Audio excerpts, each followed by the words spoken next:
Everyone, I hope you can hear me okay. My name is Mohammed Khalil or Mohammed Khalil. I'm the director of the Muslim Studies program at Michigan State University, also professor of religious studies. We're delighted to have you with us for this lecture on Iranian architecture, the triumph of color, by our distinguished guest, Professor Bernard O'Kane. First, I'd like to thank those who made this event possible. We begin with the Templeton Religion Trust, which is funding a grant that we received recently that involves at least 3 MSU faculty members, Professor Martha Alcott of James Madison College, the lead investigator, and also Professor Salah Hassan of Global Studies in the Arts and Humanities, and myself. And we also have other various individuals who are part of the project who are playing an integral role in the project, including Michael Downs, Ryan Lumsden, Gabriel Sandoval, and others. And I also want to thank Mary Ferdowsi, Julia Grimm for helping with the logistics.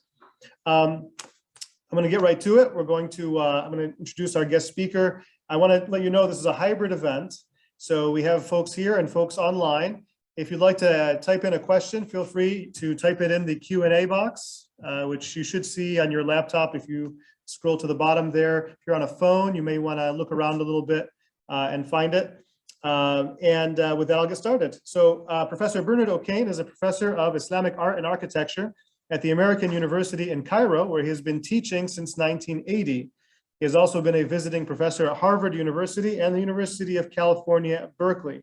He has authored several books, including The Mosques of Egypt, The Illustrated Guide to the Museum of Islamic Art in Cairo, Timurid Architecture in Khurasan and Mosques, the 100 most iconic Islamic houses of worship. And actually, Professor O'Kane has numerous publications. Professor O'Kane is also an avid photographer. He recently directed the creation of the Monumental Inscriptions of Cairo database, featuring searchable and translated transcriptions of epigraphy on Cairo's historic monuments. And we are delighted to have with us Professor Bernard O'Kane. Thank you very much for that introduction. We're looking from a minaret at a village just north of Isfahan in central Iran, which probably hasn't changed very much since medieval times. So you can see that all of the houses are made of baked brick, including the vaults. All of the surrounding countryside is exactly the same color. Supposing you're down in the village square looking back towards the minaret, what do you see? Let me turn this on, maybe that'll make a difference. No. Stopped working. Okay.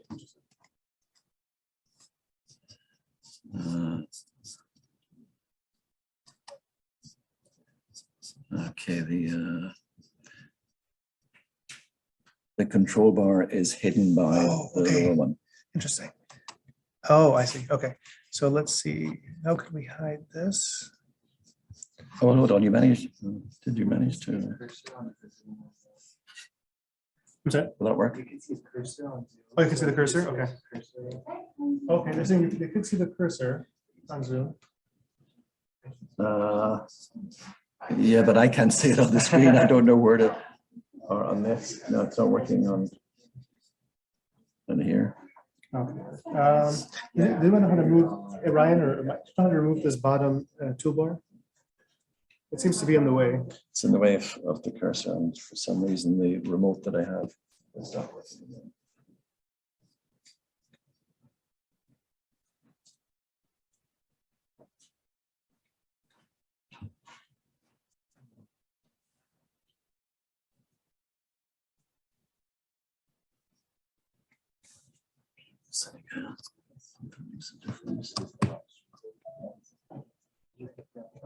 Oh, now it worked. Now it worked with the remote. So let's see if we can continue with that. So looking back from this monochrome village towards the minaret, what do we see? We see a very striking inscription in turquoise tile at the top. From this point onwards, this is dated from the 12th century, we're going to find color exploding in use in Iranian architecture. But let me just step back a little bit first and go to ancient times, because it's no secret that ancient sculpture and the temples that they adorned were much more colorful than the remains today generally lead us to believe. And you can see that from the reconstructions of how some ancient sculpture might have looked here. As modern architecture has moved into the postmodern and even further away from the aesthetics of the Bauhaus, the incorporation of decoration and color in buildings, it's being once more not just explored, but celebrated on buildings.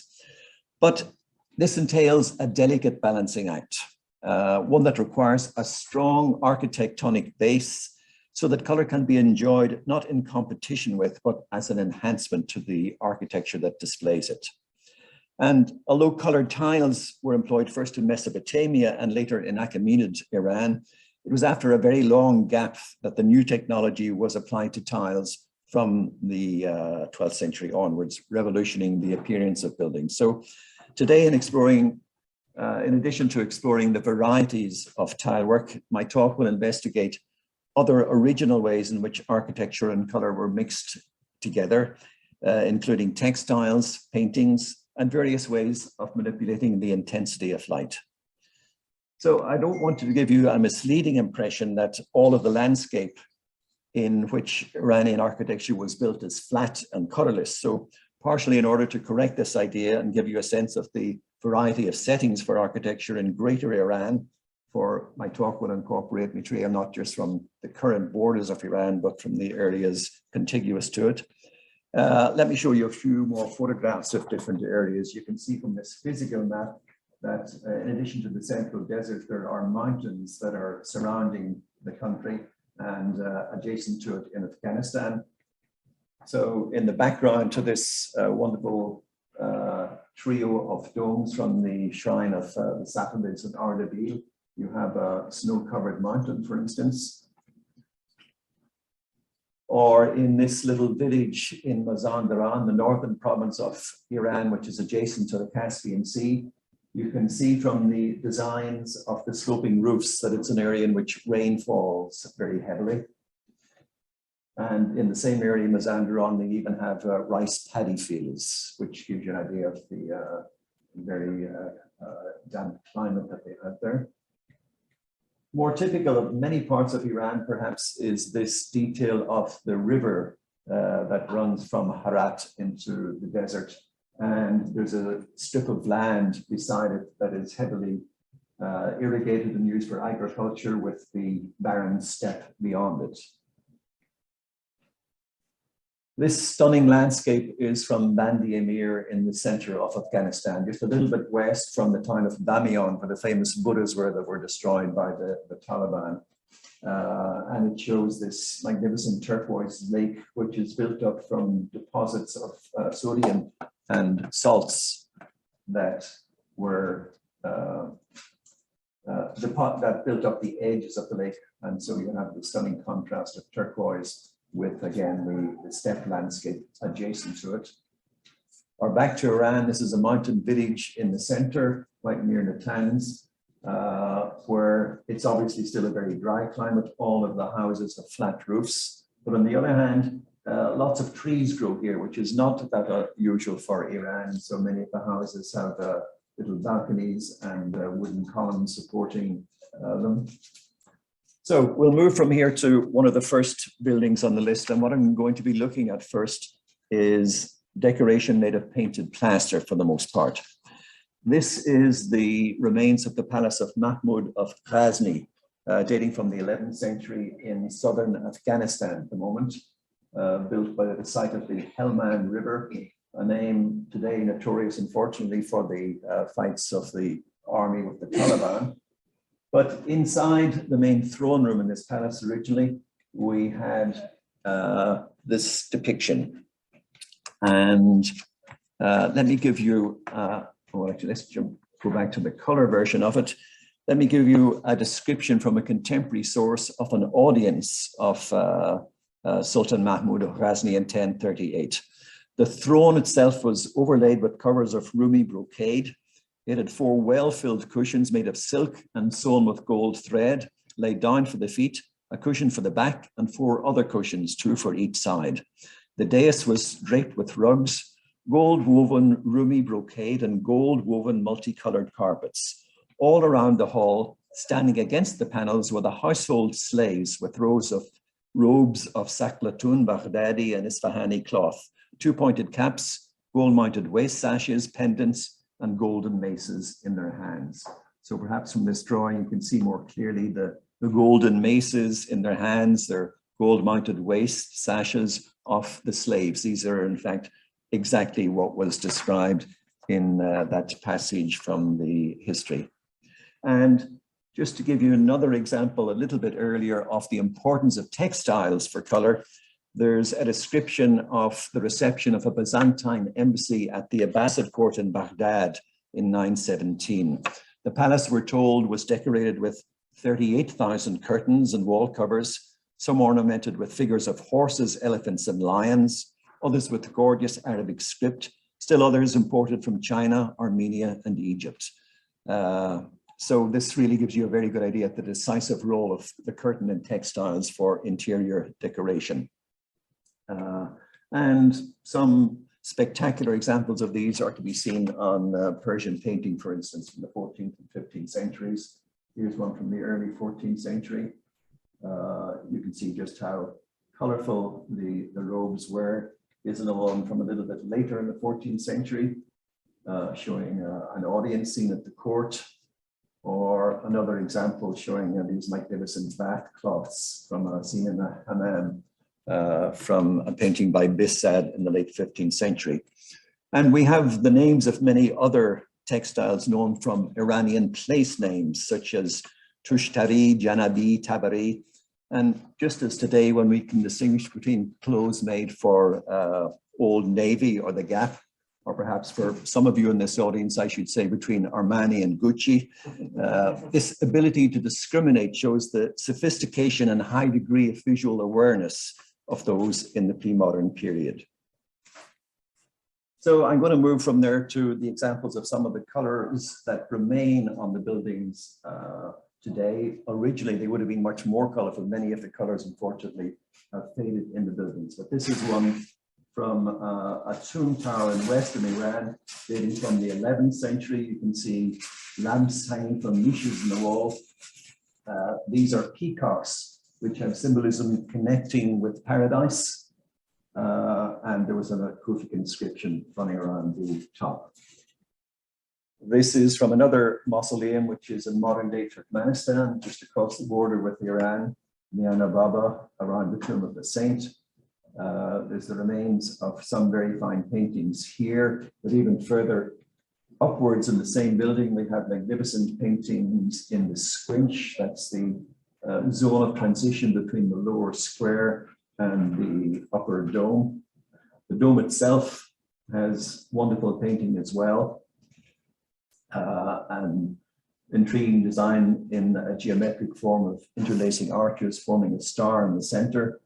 And right in the very middle, we have even more delicate painting, as you can see. There's an almost contemporary dome chamber of a mosque that was built near the tomb of the saint in Turbati Sheikh Jam in Iran, in Khurasan, which has very similar colorful decorated interior. So also a dome made of intersecting arches with painting in between. And I'm going to show you a detail here of this part of the zone of transition, the arch between the squinches.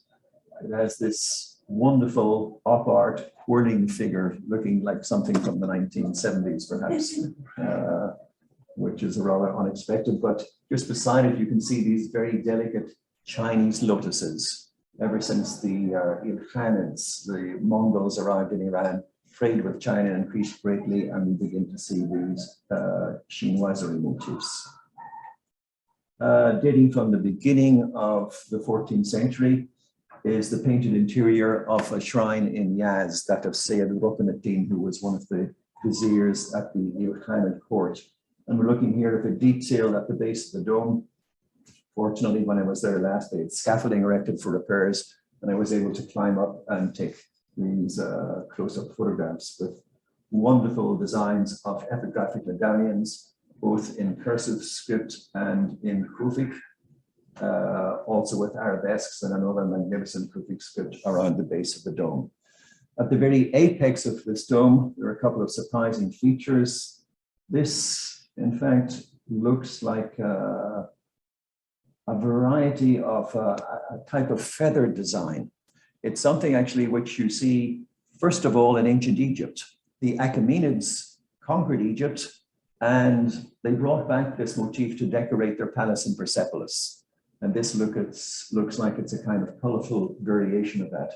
Another perhaps surprising motif at the center of this is the six-pointed star, a very common motif in Islamic art and pre-Islamic art as well. Nothing to do with the present use of it as the symbol of Israel. In Islam, it's connected with Solomon. It's the seal of Solomon, who was famous for his justice and the symbol of a great ruler.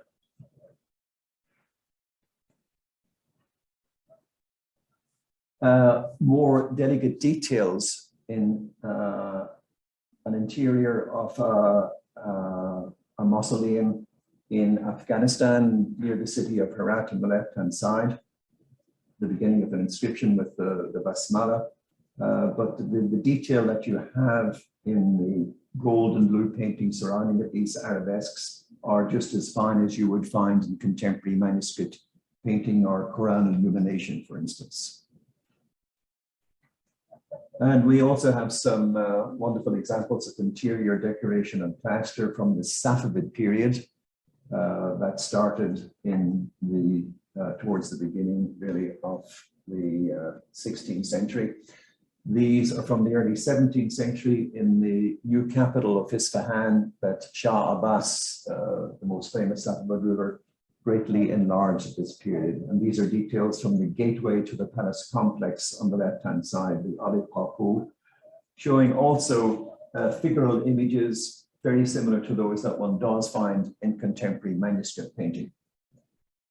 The type of landscape as well that you see with these trees beside a purely decorated medallion are typical of what you see in manuscripts. And this figure in the center, this is what you call a Chinese cloud scroll, another example of chinoiserie decoration. Also within the same palace compound is the Chehel Sutun, the 40 columns palace, so called because the 20 columns that it has here are reflected in the water, doubling the number. And this has a magnificent painted interior with not just the examples of arabesque painting that we have normally seen, decorating the vaults, but also mural paintings depicting scenes from history. Scenes intended, of course, as you would expect, to glorify the Safavids and their history when they gave, for instance, help to some of their neighbors like the Uzbeks, or in this detail to the Mughal ruler Humayun, who was briefly during his reign exiled in Iran and received help from the Safavids. Here's a detail of it, showing, of course, the much greater stature with these wonderful feathers coming out of the turban of the Safavid ruler, as opposed to the rather shorter and darker figure of the Mughal ruler Humayun. And of course, they're being entertained wonderfully by dancers performing in the foreground. Also within the same palace complex at Isfahan is the so-called Hash Behesht, literally the 8 paradises from the octagonal shape of the building and the 8 rooms surrounding the central dome chamber. It has a wonderful interpenetration of interior and exterior space, showing you the trees surrounding it from the inside of the building. But it too had these so-called stalactites and muqarnas decorated with painting. There's another interesting painting in one of the smaller rooms. This, in fact, you may be able to make out that at the top left, there are 2 ducks flying, holding a stick in their mouth, and hanging from the middle of the stick is a tortoise. You may not know the story, but in fact, it's one that goes back to the Panchatantra, the 5 tales in India, which were translated into Sasanian Persian subsequently into Arabic, and then back again into Middle Persian.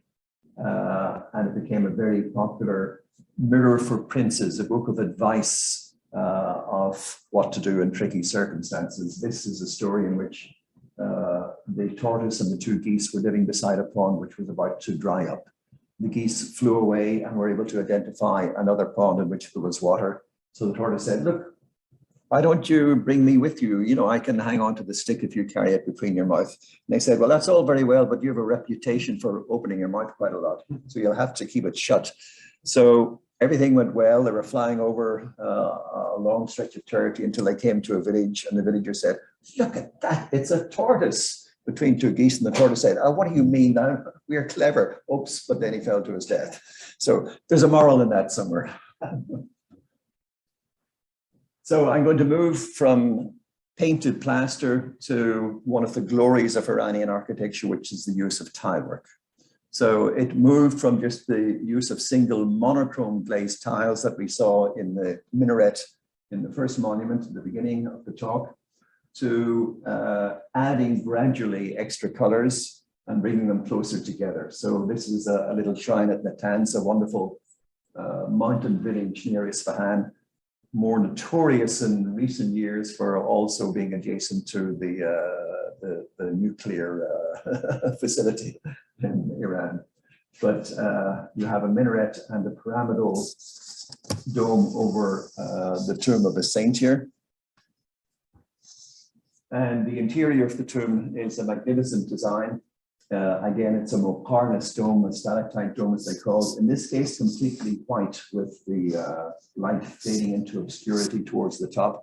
I'm going to come back to that in just a few seconds. Let's look at the bottom of the tomb, which is also white. It has an inscription which probably would have been highly painted originally. So that would have been a contrast of color. There would have been an even greater contrast of color probably in the dado. Now, sadly, most of the original tiles of the dado have been prized off and sold mostly in the late 19th, early 20th century. But in fact, we have some in museums in the West, which we think almost certainly came from this monument. And this is one of them. I think this one's in the Victoria and Albert Museum. And it conveniently, in fact, has the date at which we know the building was built in the year 7 and 700. That's equivalent to about 1307. There's also an interesting little feature. I'm going to show you a detail of the top of the tile in the next one. And you can see that it was decorated with birds whose heads have been disfigured. There were some arguments as to the legality in Islam of having figures in a religious context. Obviously, we've seen other examples in a secular context where there's absolutely no problem about it. But although the original makers of the tiles thought that this was perfectly acceptable, someone later objected to it and unfortunately disfigured these. So let's just go back to this wonderful Mokarnas dome that we have in this building. And so in the next section, I want to discuss the ways in which architects manipulated light for decorative purposes. I mean, at first sight, this might not seem to be directly related to color, but the study of medieval vocabulary in both Arabic and Persian shows that authors were as much concerned with the luminosity and intensity of light as they were with its specific hue. So colors had also various symbolic aspects, of course. White, as in medieval society, had connotations of nobility, purity, and joy, and was associated with many aspects of paradise. And while black was often associated in the material world with opposite qualities, it had another connotation in the spiritual world, that of the black light which cannot be seen but which causes to see, and which is the equivalent to the annihilation which the Sufi, the Islamic mystic, seeks in his union with the divine. So for instance, one of the Islamic schools of philosophy is called Illuminationism, Hikmat al-Ishraq, from the word the east where the sun rises, and Shahabuddin Suhrawardi was in fact, the initiator of this school. And the person who is buried within this particular mausoleum was in fact a member of the Suhrawardi Sufi order. So there may well be a connection here. One of the most popular Persian poets as well was Nizami, who in one of his poems ends with a hymn to the color white, the symbol of purity, worship, and illumination. From white does the day's brilliance come, from white the world illumining moon. All hues with artifice are stained, except for white, which pure remains in worship. When men strive for white, it is the custom to wear white. So this is a mausoleum from the early 10th century in Bukhara, made entirely of brick. But if you look at a close-up of the way in which the bricks are laid, it's clear that it's designed in order that the sunlight will create this very distinctive kind of basket weave pattern in the building. And in many other monuments, the play of light in the interior is one of the most attractive features of it, such as the interior of a dome that we'll be looking at later for its tile work, the Sheikh Rufala Mosque in Isfahan, just opposite the palace complex that we were talking about earlier. And the dappling of the sunlight through the arabesque windows makes a very interesting pattern on the tile work on the inside. Or in some later buildings, such as this from the 18th century in a garden complex near Yazd. You have colored windows, recently restored, but probably close to what the original looked like.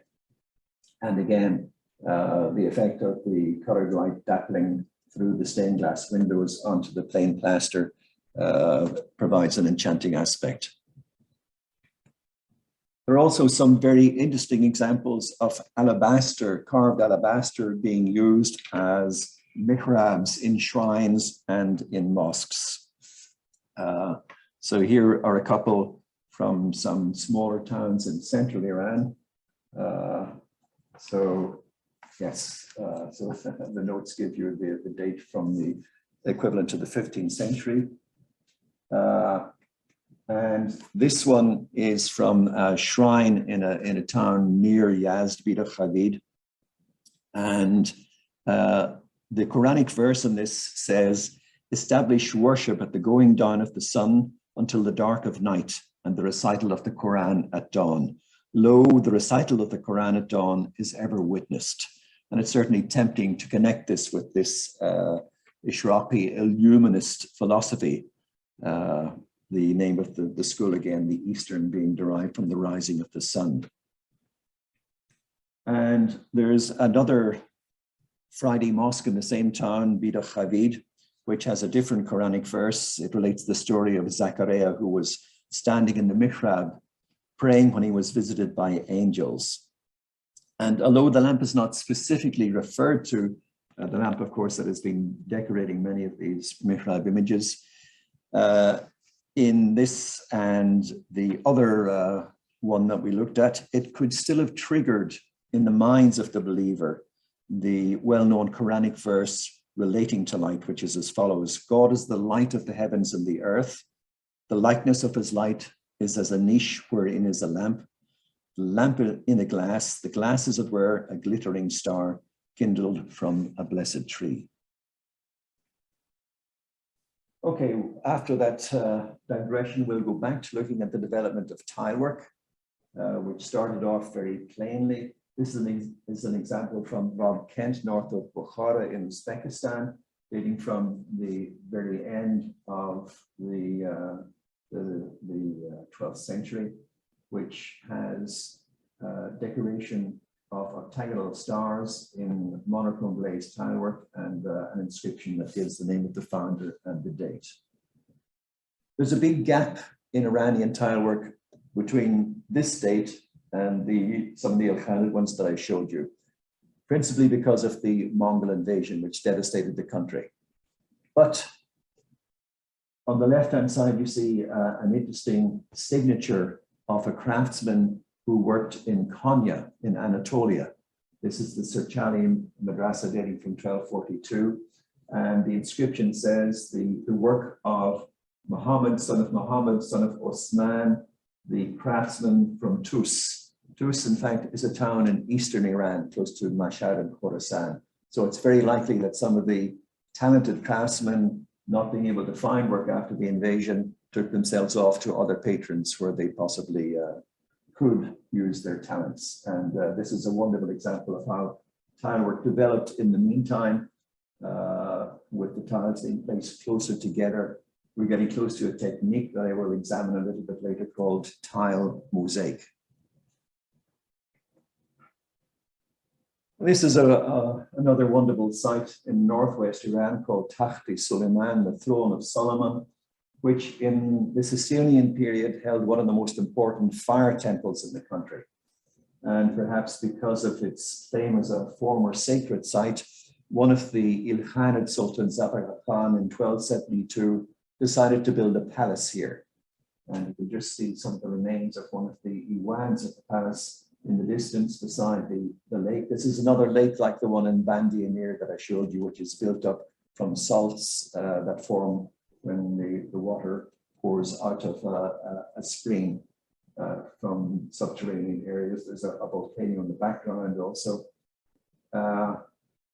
And when they excavated here in the 1970s, they found a wonderful cache of tiles, including some of these luster tiles. This is a very exclusive technique, a very difficult one in which the tile is fired twice, once with the underglaze painted blue colors, a second time with a copper compound, which when you fire it in an atmosphere which takes the oxygen away, you can do this by using wet wood and smoke, leaves a thin film invisible to the touch of the actual metal, which gives this wonderful reflective quality to it. Many of these luster tiles were found, including some for the first time with chinoiserie decoration, such as the phoenix that you have here. This is in the luster technique. And also, this is the first time that we see the Chinese-shaped dragon in Islamic art as well, in this wonderful tile, and a quite different technique. This is an overglaze painted technique. You fire it twice again, first with the white glazed base, and then secondly, with overglaze painted colors of, sorry, in this case, it's the blue glazed base, overglaze painted colors of white, red, and gilding. And these don't have a very reflective sheen because they're made of enamels. You have to fire them at a lower temperature than the melting point so that they don't run together. But you can achieve very fine details with this technique. That's the advantage. The same mold was used for different techniques. So this is an overglaze painted tile. Here's the same mold with the same dragon used for underglaze painted with a little bit of overglaze painting on top. So they used a rare combination in this case. So we'll move to a building dating from the 1330s in modern day Turkmenistan. This is a town they call Old Urgench. And we're looking at a tile panel which is made of yet another technique, underglaze painted tiles, where the colors were painted on first, then a glaze was added and it was all fired in one go. The advantage of this is the wonderful sheen that you get from the top, the reflective quality again. And at first sight, this looks just like one solid tile. But let's see what happens when we look at a close-up of it.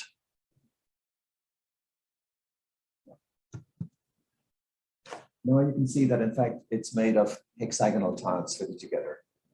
But this is also very interesting because it's an example where the makers in the kiln thought that the people who were going to put it in the walls may not get it right. So they added place marks. You have numbers here, 1, 2, and letters, Aleph, Be, and it continues onwards, upwards, 3, 4, Te, Se, so that they could fit them all together exactly as they wanted. I mentioned the technique of tile mosaic earlier. Now, this is yet a different one in which you start off with a square tile of one color.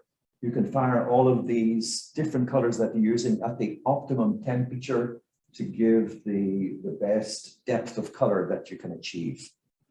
When you've done that, you place them face down on a drawing of the design that you want. In this particular drawing, you can see little dots around the outlines. They've done this because once they do half of a drawing, if they prick around the outlines, they can turn it over and put charcoal on top of it, and that gives you the exact same drawing on the other side. So it means you have half of the effort. Then you cut out from these square tiles the little floral elements that you use for the pattern. You could cut out the insides of the tiles and put different colors in the middle as well. And then you put these, as in this example, face down upon the pattern that you're making. You have to build this up into a continuous whole.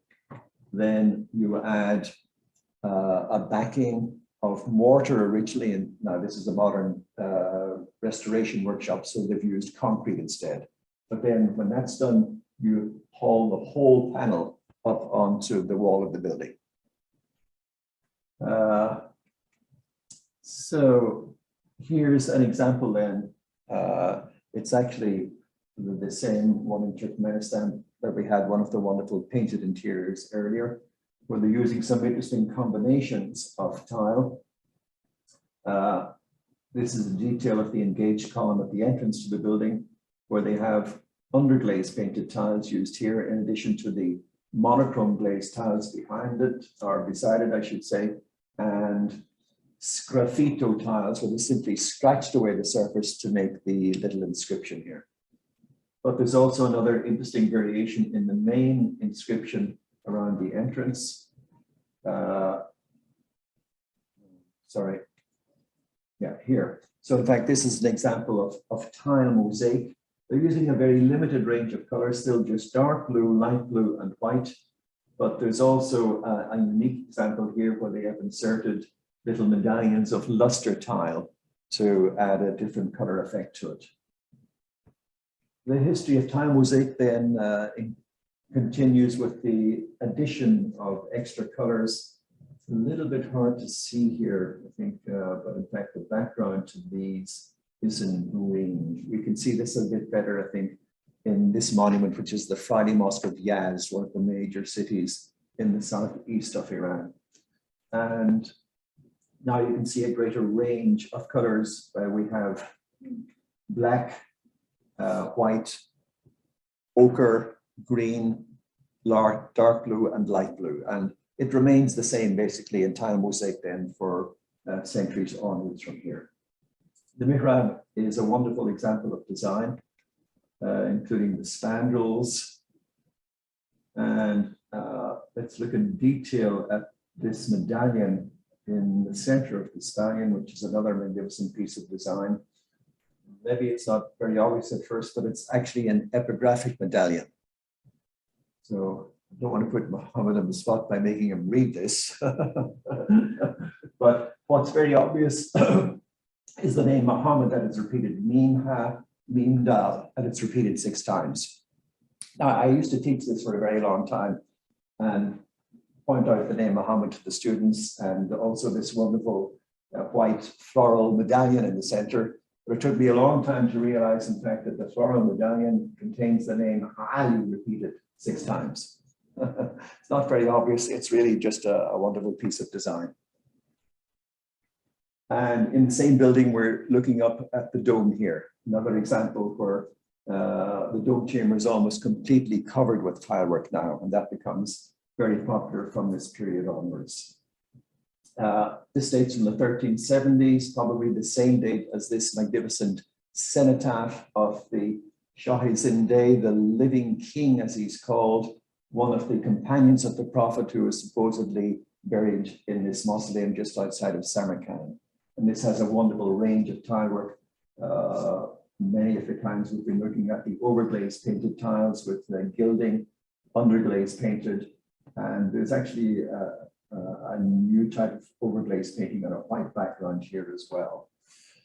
Many of the most interesting innovations in tile work were in fact in what we would now call Central Asia at this time. This is also in Turkmenistan, in the shrine where we have those hexagonal tiles fitted together before, older Genç, the so-called tomb of Turebek Khanum, which was probably built actually in the late 14th century by the Timurids.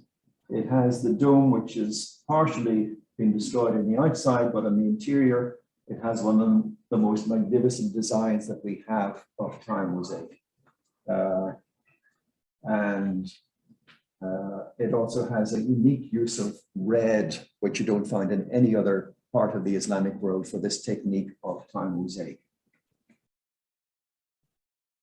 It also has on the entrance of the building some underglazed painted tiles which have been removed from the building and are now in the museum in a wonderful range of colors, including this lime green. The Timurids also used effectively tile mosaic, as we have seen, but also unglazed bricks with some glazed ones in large rectangular designs. I'm going to show you a detail of the outside wall of this building. And these are used very effectively to spell out sacred names on the side of the buildings in a script that is known as square Kufi.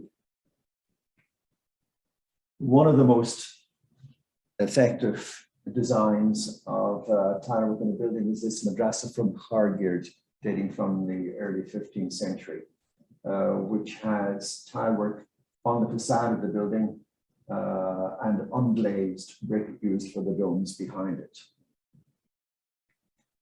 Going back to Isfahan, where we were before, in the same Maidan, just opposite the gate to the palace complex that we looked at previously is the Sheikh Al-Fala Mosque. And the dome was described by an earlier art historian as having this wonderful cafe au lait background. That's certainly what it looks like, but when you go up close to it, you can see that what looks like a wonderful tiled surface from a distance, in fact, very effectively uses unglazed bricks. And it's only the arabesque design in black and white and light blue that uses actual tiles. The interior of the building is even more spectacular. It's really one of the most glorious examples of tile work that we have in the world, not just the Islamic world. And it's also one that very effectively uses tiles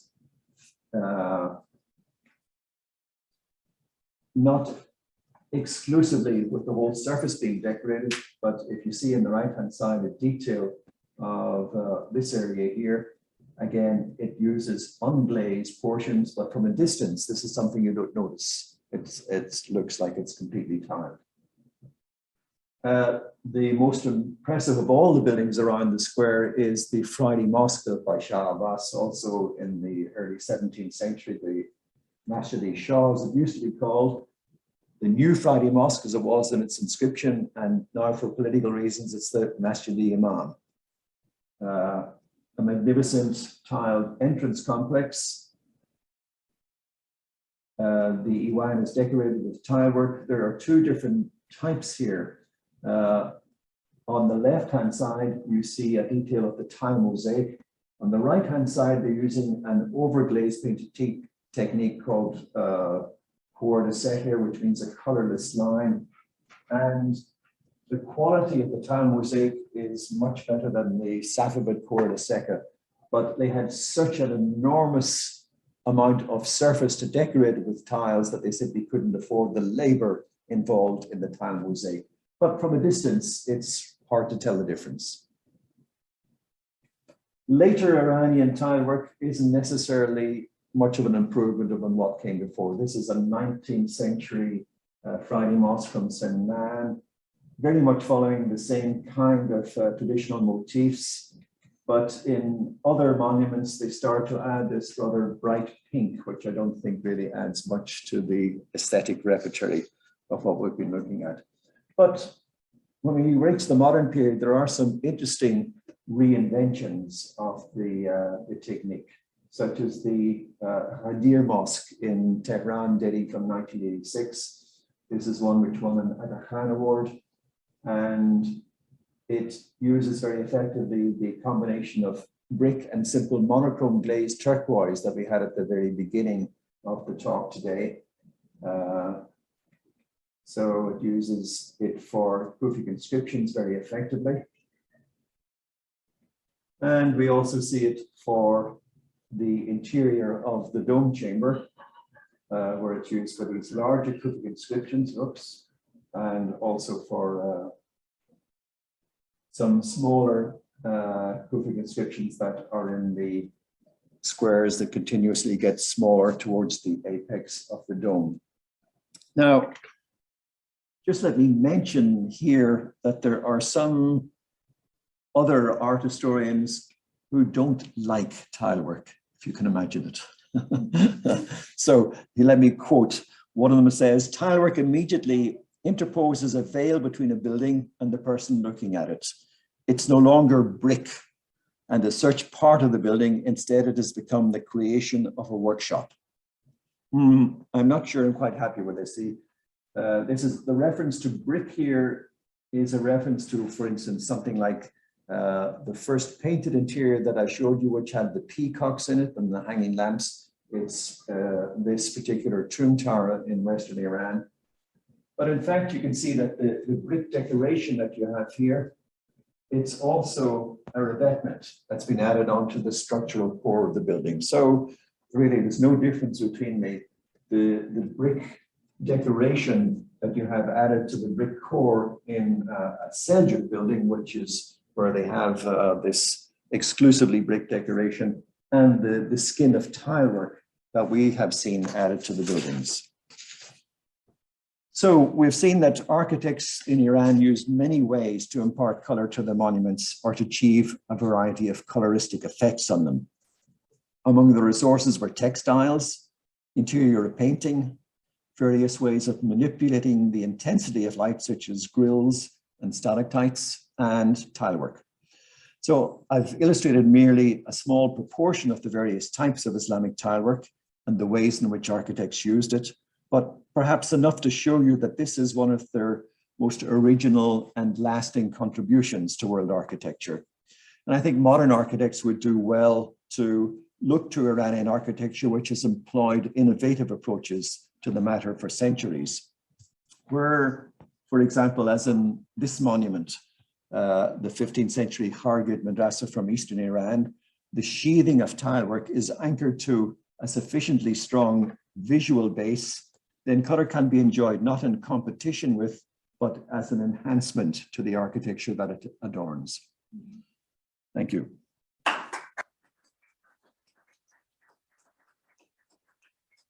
Thank you so much. Well, we have this hybrid format. First of all, that was a great presentation, Professor O'Kane. Thank you so much. I learned a lot myself. We have this hybrid format, so we will take questions here and also from the Q&A. So actually, let me. You can sure. tell me what the questions are. Sure. Okay. So far, no questions yet. But for those of you who are, I see we have quite a few people watching now. Please feel free to type in your questions in the Q&A. Otherwise, let's take questions here. If there are any. Okay. Yes, my question would be, there's a lot of, use of blue. We talked earlier about the monochromatic turquoise. What was the reason that blue was favored over other colors? Was it easier to use? Very good question. And there are two possible answers to this. One is that the mineral that was used to make the blue color is copper oxide. And it's one of the most commonly occurring minerals in Iran, as opposed to, say, something like cobalt, which is what you make dark blue from and which is much, much rarer. The other is that this light blue color is one that was favored, I think, as a way to avoid the evil eye. So it had both of these possible reasons could have been involved in the choice of blue. Yeah. I guess kind of continue off of that. There's a lot of light colors as well in a lot of these pieces. Are there certain colors or hues of colors that were considered to be almost forbidden of use? I don't think so, not to my knowledge. I think are you thinking of red or purple? And maybe because of the difficulty of achieving those colors through technical means. But there's quite a wide range. I mean, in the tan mosaic, we had light blue, dark blue, white, black, green, and ochre, which could vary from a bright yellow to a dark brown or somewhere in between. So that's a fairly comprehensive range, I think. Now, we do have a question here in the Q&A. Yep. In some of the pictures, the trees near the road were painted half white from the ground to the middle. Is there any significance to why you would do this? To protect them from some kind of insect or something, is that right? Definitely what it is. Yes. Yeah, it's a practice from Soviet times. Yeah. And it was part of the It's an anti-invasive species coding for boring beetles. Good. I guessed the right answer. So, Okay, okay, nothing to do with that. it really just has to do with agriculture. Yeah. yeah, so for those, if you couldn't hear, it was to protect from insect invasion, basically. Yeah. Yes. Other questions? I wonder actually of all Yeah. these, which is the one that you find to be most impressive? Well, there are two of my favorites are this building, Mhm. which actually was the first monument that I published on, and the Sheikh Al Mosque. The interior of that single dome chamber is really one of the most wonderful spaces in the world. And please remind me, when was that built? It was built as part of Shah Abbas's renovation of Abbas. Isfahan, so the early 17th century. Thank you. I have a question. For one of the mosques we were talking about, the name had changed for political reasons in a more contemporary context. But from a historical perspective, obviously, we have names of these buildings. Do we know that the names that we call them, even in the more historically correct context, haven't also been politicized, or is this? Quite possibly, because in fact, that monument, I gave three names for it.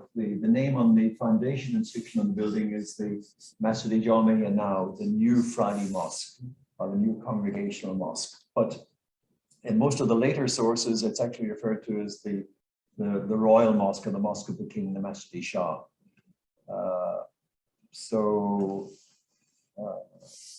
Yeah, it happens that there's an example in Cairo as well, in the gates of Cairo, for instance, where you have a mosque that, sorry, not a mosque, but you have a gate that its original form was called Bab al-Futuh, but when it was the walls of the city were enlarged and it was moved a little bit outwards, and it had a different name in its inscription, Bab al-Aiz, but locally they still keep referring to it as Bab al-Futuh. So it certainly can happen in different contexts. Thank you. And for those of you who, if you couldn't hear that, the question was about the changing of mosque names, maybe due to politicization or what have you. We do also have a question here, but we also have a question there from Professor. Okay, so we have a question here. Would the time of Shah Abbas be considered the time of the most distinctly Persian architecture? There's no one answer to that, because different people may have different opinions as to what the most Persian of Persian architecture is. I think the Seljuk is equally representative of Iran, the Timurid as well. So it depends really on who you ask. Martha? Yeah, I was gonna ask, do you have a sense of who had access to these various buildings? Were all the mosques open for local residents to pray in? Were some exclusive? Was there exclusivity of entry to others? I think it's possible that the Sheikh Al Mosque was exclusive to some people, yes, because it's a single dome chamber. In fact, there is actually, it's right opposite the entrance to the palace, and it was set up by the favorite jurist of Shah Abbas. But certainly, just beside it is the huge Masjid Shah, Masjid Imam, whatever you want to call it, the new Congregational Mosque, which would have been open to everyone. So the question is about some mosques not being accessible to everybody. Yes. A couple questions ago, there was talk about the what is Persian, what is like distinctly Persian Yeah. architecture. And we also talked about how there's a lot of cross-culture mixing, especially with Ilkhanat. With a lot of these pieces, these buildings, is there, I guess, more of an amalgamation of cultures, or is there also buildings that have like a distinctively almost nationalistic Persian touch to them? Or is it mostly across the cultures? Well, certainly there are features that you first begin to find in architecture in Iran and then spread to other parts of the Islamic world, like the dome within the mosque. But the dome in the mosque, like in the Friday Mosque of Iran, is one that is inserted into a hypostyle plan, which is distinctively Arab in form. So there you have an amalgamation of the two. And then in later times, you get this very large dome chamber in the hypostyle plan appearing in Egypt, for instance, all of a sudden. So it goes back and forth between different parts of the Islamic world. I doubt if they actually thought of them in nationalistic terms in those days. I mean, Iran as a country didn't really exist as an area. The East did roughly, or the Persian-speaking areas, but certainly the definition of nationalities wasn't so clearly defined there. But yes, there certainly were. The Iwan as well is something that was present in Parthian and Sasanian architecture and was first employed on a large scale in Iranian architecture, and then moved westwards to really as far as Egypt, not much further than that. The Maghreb, the Western Islamic lands, didn't use it. But again, they probably didn't think of it as being exclusively Iranian. I think we have time for one more question, so I'll just read the one here if you don't mind. In most of the pictures, the most decorated surfaces are the archways and the domes. Do these parts of the building symbolize something in Islamic religion, or is it more for architectural intrigue? It's more for being the high points of the monument in terms of form. They don't have any necessary symbolism.